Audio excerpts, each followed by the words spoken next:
পরিবারের একজন সদস্য জাদুগ্রস্ত হয়েছিল, তখন আমার এবং আমার পরিবারের সদস্যদের রুকিয়া সম্পর্কে তেমন সঠিক ধারণা ছিল না। রোগীর অবস্থা খুবই ভয়ঙ্কর এবং অস্বাভাবিক হওয়ায় ইচ্ছা না থাকার পরেও কবিরাজের কাছে নিয়ে যেতে হয়। কবিরাজ থাকার ঘরে এবং রোগীর শরীরে রাখার জন্য কিছু তাবিজ দেয়, কিন্তু আমি আপনার এবং আরো আলেমদের বক্তব্য দেখেছি এই ধরনের পরিস্থিতি থেকে পরিত্রাণ পাওয়ার জন্য বাড়িতে বেশি বেশি আয়াতুল কুরসি, সূরা বাকারা, ইখলাস, ফালাক, নাস তেলাওয়াত করতে এবং অডিও প্লে করতে বলেছেন। সেই অনুযায়ী আমল করেছি পরিবারের সকলে।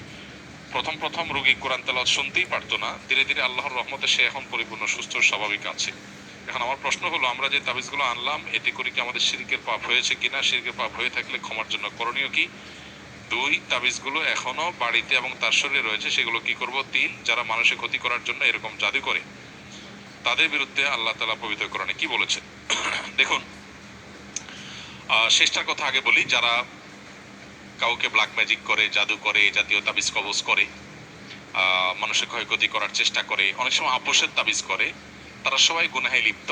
এবং যারা এই জাতীয় জাদুর কাজ করে, সে জাদুকর, তারা ইসলামের শরিয়ার বিচারে মৃত্যুদণ্ড পাওয়ার মতো অপরাধে লিপ্ত। অর্থাৎ ইসলামী বিচার ব্যবস্থা থাকলে ইসলামী আদালত, বিচারিক আদালত তাদের মৃত্যুদণ্ড ঘোষণা করবে। এইরকম জঘন্য অপরাধ তারা করে, কারণ এর মাধ্যমে একটা মানুষকে শেষ করে ফেলা হয়। ব্ল্যাক ম্যাজিক সম্পর্কে যারা এই মুসিবতে পড়েছেন তারা হায় হায় টের পাচ্ছেন এটা কি জিনিস। নবী সাল্লাল্লাহু আলাইহি ওয়াসাল্লাম পরিষ্কারভাবে বলেছেন, এইটা ওটকে হাড়ি পর্যন্ত আর মানুষকে কবর পর্যন্ত পৌঁছায় দেয়।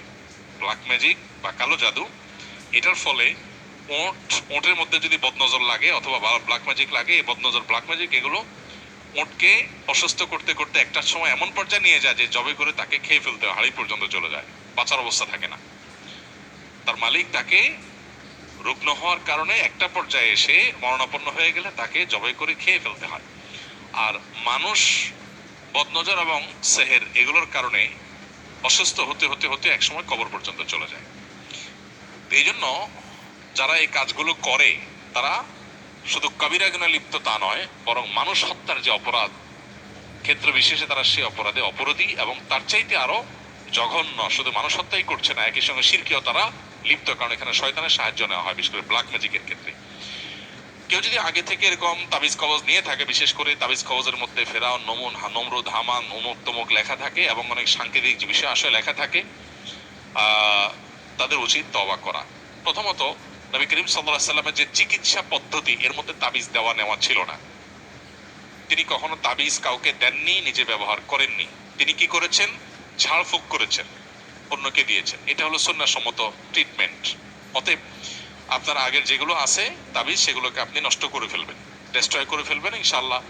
আর ইতোপূর্বে যে করা ভুল, কবিরাজের কাছে আপনি গিয়েছেন, ভুল ভাল কাজ করেছেন, সেজন্য আল্লাহর কাছে তওবা করবেন, আর যাবেন না, সংকল্প করবেন ইনশাআল্লাহ। আশা করি যে আল্লাহ তাআলা আপনাকে মাফ করবেন।